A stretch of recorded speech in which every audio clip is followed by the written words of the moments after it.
Bonjour et bienvenue dans le chapitre 1 de notre programme Le guide de l'entrepreneur. Dans ce chapitre 1, nous allons parler de ce que c'est que l'entrepreneuriat et nous allons également parler des avantages et des inconvénients de l'entrepreneuriat. L'entrepreneuriat, c'est en fait mettre à la disposition des gens un produit ou un service en contrepartie de l'argent. Donc, soit tu vas procurer aux gens un service ou tu vas procurer un produit et les gens vont te payer pour ça. L'entrepreneuriat ne s'arrête pas seulement à procurer un produit. La plupart du temps, les gens pensent que c'est vendre seulement un produit qui est l'entrepreneuriat. Mais en entrepreneuriat, tu peux aussi procurer un service. Par exemple, donner des formations à des gens et des gens vont te payer, c'est aussi entreprendre. Les gens te paient en contrepartie du service que tu donnes. Si tu as une entreprise qui fait du nettoyage, par exemple, ou bien ramassage de poubelles, tu procures un service et les gens te paient en fonction de ton service. Mais si tu as une entreprise, par exemple, qui vend des stylos, tu as une entreprise qui procure des produits. Donc, tu mets à la disposition des gens qui sont des clients des produits et les gens te paient en contrepartie. Et celui qui fait le travail, c'est celui-là qu'on appelle l'entrepreneur. Maintenant, nous allons parler des avantages et les inconvénients de l'entrepreneuriat. L'entrepreneuriat, c'est une bonne chose, nous tous nous avons envie de le faire, mais ce n'est pas le paradis que nous pensons. Il y a aussi beaucoup de difficultés et il y a aussi beaucoup d'avantages. Juste que nous pensons que les avantages sont beaucoup plus énormes que les difficultés. Donc, nous allons passer au point 1 qui est le premier avantage. Nous allons mélanger les avantages et les inconvénients en même temps parce que la plupart des avantages sont liés aux inconvénients. Donc, nous allons parler du premier avantage et inconvénient, être son propre boss. Être son propre boss est une bonne chose parce que tu es ton propre patron, tu travailles les jours que tu veux, tu travailles aux heures que tu veux, personne ne te dicte ce que tu vas faire et ce que tu ne vas pas faire. Mais au même moment, c'est aussi un inconvénient. Pourquoi? Parce que tu as toute la responsabilité de tes finances en tes mains. Personne ne te donne de l'argent. Si l'entreprise tombe, ça tombe sur toi. Si l'entreprise marche, ça marche aussi à tes avantages. Mais au même moment, tu es libre de travailler quand tu veux. Tu es libre de décider les heures que tu veux travailler. Tu es libre de voir les choses qui t'avantagent que tu peux faire. Mais au même moment aussi, tu as toute la responsabilité, toutes les décisions que tu vas prendre. Si ce n'est pas une bonne décision, ça tombe directement sur toi. Le second avantage ou bien inconvénient est le salaire.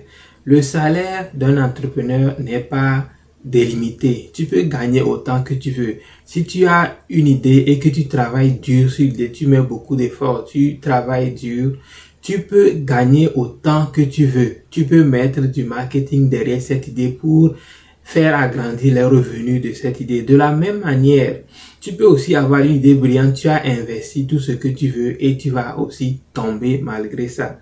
C'est aussi ça les avantages et en même temps l'inconvénient de l'entrepreneuriat. Tu peux gagner un salaire illimité, mais au même moment, tu peux aussi tomber et tu ne vas rien avoir.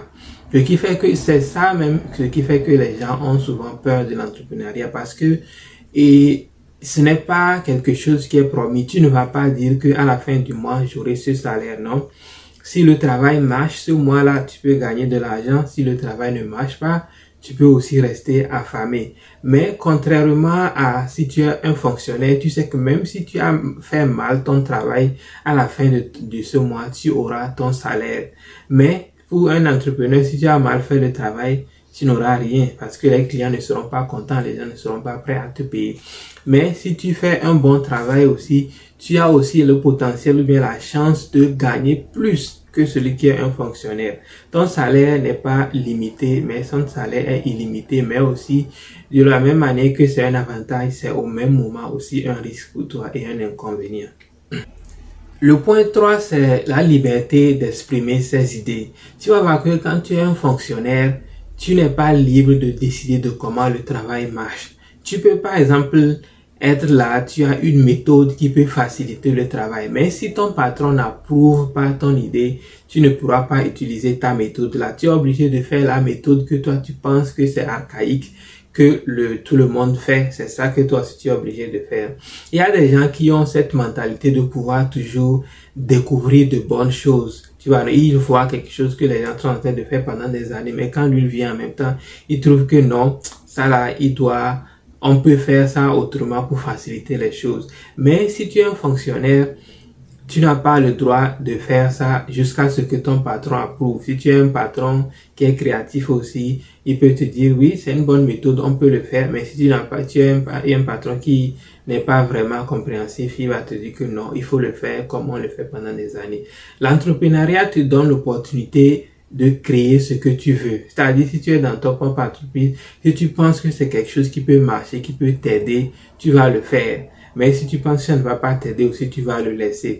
Quand tu es en entrepreneuriat, tu as cette liberté d'exprimer tes idées. Mais quand tu es fonctionnaire, tu n'as pas vraiment cette liberté d'exprimer tes idées.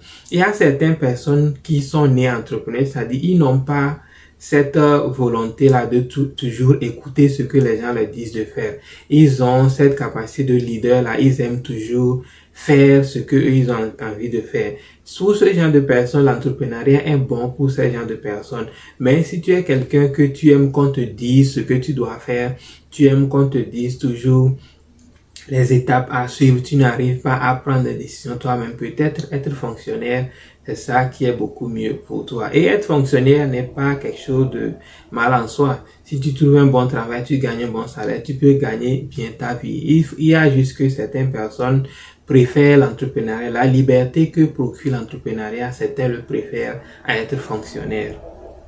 Donc, ce qui est très important à retenir ici, c'est que ce qui est bon en entrepreneuriat, c'est la liberté que te procure l'entrepreneuriat. Tu vas voir que si tu compares être entrepreneur et être fonctionnaire, tu vas voir que l'entrepreneuriat procure beaucoup de liberté que être fonctionnaire parce que tu es libre, tu es ton propre patron, tu peux décider de ce que tu veux faire de ta vie, de tes finances et tout. Mais par contre, quand tu es fonctionnaire, il y a des gens qui te disent quoi faire, ta manière de travailler, tes heures de liberté et tout ça là. Donc, la différence entre l'entrepreneuriat et être fonctionnaire, c'est juste la liberté que procure l'entrepreneuriat. Mais c'est cette même liberté-là qui fait en même temps l'inconvénient de l'entrepreneuriat. Ce n'est pas vraiment un inconvénient, mais c'est un risque. C'est un risque. On peut dire que c'est un risque. C'est-à-dire, si tu n'arrives pas à contrôler cette liberté-là, tu risques de tomber et tu ne vas pas réussir l'entrepreneuriat. Mais si tu es prêt à gérer cette liberté-là, il y a beaucoup de choses que tu peux faire avec cette liberté. Comme on le dit aussi, si, par exemple, pour ceux qui sont des entrepreneurs digitales, par exemple, ils ont des entreprises en ligne, ça même leur procure encore plus de liberté que ceux qui ont des entreprises physiques. C'est-à-dire, tu peux être partout il y a la connexion Internet, toi tu peux travailler. Tu n'as pas besoin même d'être sur place ou bien dans ton pays ou bien dans ta ville, t'asseoir dans ton bureau pour travailler. Partout, il y a la connexion Internet et avec ton laptop, tu peux déjà faire tes travaux sur ton ordinateur et continuer à faire marcher ton entreprise de loin.